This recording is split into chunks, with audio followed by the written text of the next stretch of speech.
Nothing that we do in reality is honoring the deen of Islam.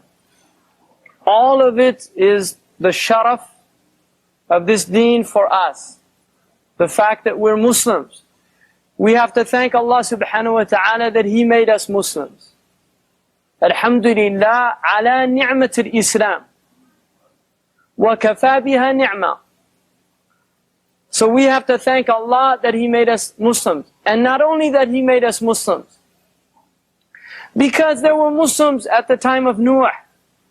There were Muslims at the time of Yahya. There were Muslims at the time of Musa, at the time of Isa. And there were Muslims who were parts of those ummah that weren't at the time of those prophets. So we have to thank Allah for making us Muslims from the Prophet Muhammad sallallahu alaihi wasallam's ummah. That's an incredible honor to us that our Prophet is the best of the prophets. We're not from Millat Ibrahim. We're not from the Millah of Musa. We're not from the Ummah, not the Millah, but the Ummah of Ibrahim, the Ummah of Musa. We're from نحن من أمة محمد صلى الله عليه وسلم. بشرى لنا معاشر الإسلام. إن لنا من العناية ركن غير منهدم. We have inayah from Allah and a rukn غير منهدم. We have a pillar that you can't shake it, you can't destroy it, nothing. لما دعا الله داعيه لطاعته. When Allah called the Prophet ﷺ to His obedience, بأكرم الرسل كنا أكرم الأمم. When He called the Prophet and said, يا محمد يا أيها المزمر يا أيها المدثر. When He called the Prophet ﷺ, He called him and told us that he's the best of creation. أنا سيد ولد آدم ولا فخرا. I'm the best of Allah's creation and I'm not boasting. It's not a boast. It's a command from Allah to tell His ummah who He is. وَمَا أَرْسَلْنَاكَ إِلَّا رَحْمَةً لِلْعَالَمِينَ. We sent you as a mercy to the whole world. People don't even know the meaning of that, these kuffar in Europe, America, and everywhere else. They don't even know that much of the rahmah that they have now is a result of His ummah. The medicine that they have is a result of His ummah. The universities they have, a result of His ummah. The fact that they enjoy gardens is a result of His ummah. The fact that they enjoy much of the modern things that have made their lives easier is a result of His ummah. Because they took the word iqra seriously.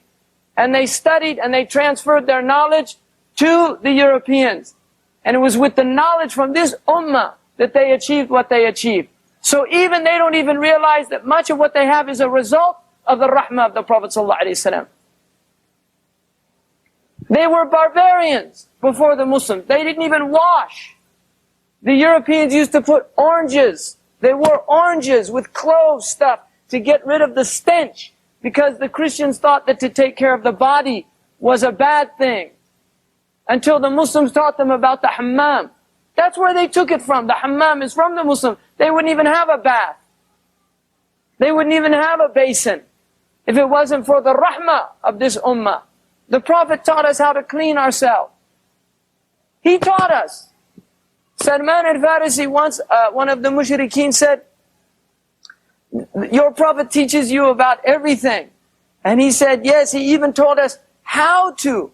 حَتَّى عَلَّمَنَا كَيْفَ نَقْضِيَ حَاجَتَنَا. He even taught us how we should go to the toilet.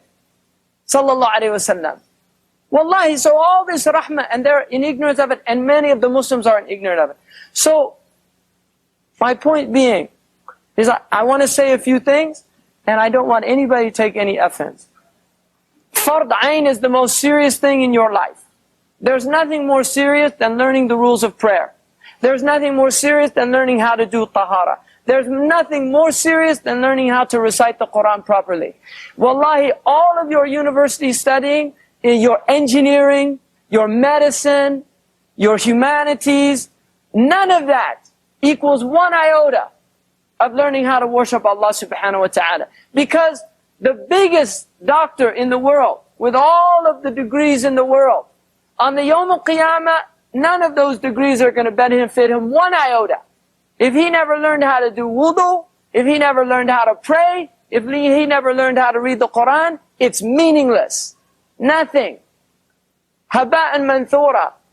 Khalil ibn Ahmad, one of the great grammarians of the history of Islam, who set out the science of arud, which is how to recite mustaf'ilun, mustaf'ilun, mustaf'ilun. He took all the lines of poetry and put them in abhur. He was seen after he died, and one of the people who saw him in the dream, he asked him, ماذا فعل الله بك? What did Allah do with you? He said, غفر لي. قال كيف وجدت العروض والنحو والصرف؟ قال وجدته هباء منثورا. I found it was just dust scattered. Dust scattered. Right? Imam al-Junayd was also seen after his death. He said, ذهبت تلك العبارات واندرست تلك الإشارات. All those high things that I used to talk about in my majlis, fana and baqa, and all the secrets of wujud and all of these things, he said, they're all gone. وَلَمْ تَنْفَعَنَا إِلَّا رُكَيْعَاتٍ كُنَّا نُؤَدِّيهَا فِي جَوْفِ اللَّيْلِ. And nothing benefited us except some rak'ats that we used to do in the middle of the night to Allah subhanahu wa ta'ala. So don't think that what you're learning is insignificant. It's the most significant thing that you'll learn in your life, especially if you act according to it. Because Imam al-Ghazali in Ayyuha al-Walad says, العمل العلم بلا عمل العمل بلا علم لا يكون. There's no such thing as action without knowledge. هباء منثورا. It's nothing. There's a bab in the abwab of Imam al-Bukhari that the title of it is enough. You don't even need to read the bab to get the point. It's called Bab al-Ilmi qabla al-Qawli wal-Amal. The chapter of learning knowledge before you speak and before you do anything of action. In America they say, in my opinion. في الإسلام إسلام أنا أقول مثل في أمريكا يقول في رأيي ما رأيك. في الإسلام هناك أناس يسمونهم العلماء أهل الحل والعقد. هم أهل الآراء. Those are the people of opinion. أهل الحل والعقد. The people that can يحلل العقدة, right? They can take a knot and they can take it apart. أهل الحل والعقد. So they have مشكلة, they can analyze it. يحللها. But then يركبها من جديد. أهل الحل والعقد. There's a lot of people who can criticize منتقدون. They can criticize, but they don't know how to fix anything. That's أهل الحل. أهل الحل. They can look at it, analyze it, tell you what's wrong, but they're not أهل العقد. They can't fix it. You have to have both. You have to have انتقاد وبناء. Not just هدم. Right?